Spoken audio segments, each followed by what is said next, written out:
Il y en a plusieurs. Je pense qu'on mène plusieurs vies au cours de la vie. Donc il y a le jour où j'ai compris que j'allais être actrice, quand on m'a choisi pour mon premier film. Et beaucoup plus tard, c'est le jour où j'ai retrouvé Michel Legrand, après 50 ans.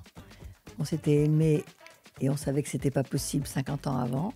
Et en 2014, nous nous sommes mariés. Alors déjà, le concept de vacances n'existe pas pour moi. Il y a des lieux où j'aime bien être.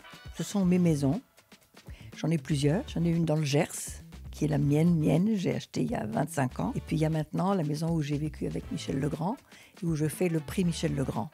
2 paysages différents, et ce sont des endroits où j'ai l'impression que je suis en paix, que personne ne va m'embêter. Il y a 2 réponses. Je suis désolée, parce qu'il y a d'un côté la curiosité, et j'aimerais vraiment dîner avec Emmanuel Macron. Et puis il y a l'autre chose qui est la recherche du bonheur. Et dans ce cas, c'est quelqu'un que je ne connais pas et qui sera peut-être une surprise. Le personnage historique que j'admire le plus, c'est Alexandre le Grand. Il faut bien connaître l'histoire d'Alexandre le Grand. Il était un homme moderne. Aujourd'hui, on voudrait bien rencontrer un nouveau Alexandre le Grand. L'endroit que j'aime, c'est chez Lippe, parce que j'aime bien rencontrer les gens avec qui je n'ai pas pris rendez-vous et qui sont le cœur battant de notre société. Il y a des hommes politiques, des écrivains, des éditeurs, un peu moins parce que maintenant le monde d'édition est un peu éclaté, ils sont un peu ailleurs, mais ça reste quand même encore un lieu de rencontre.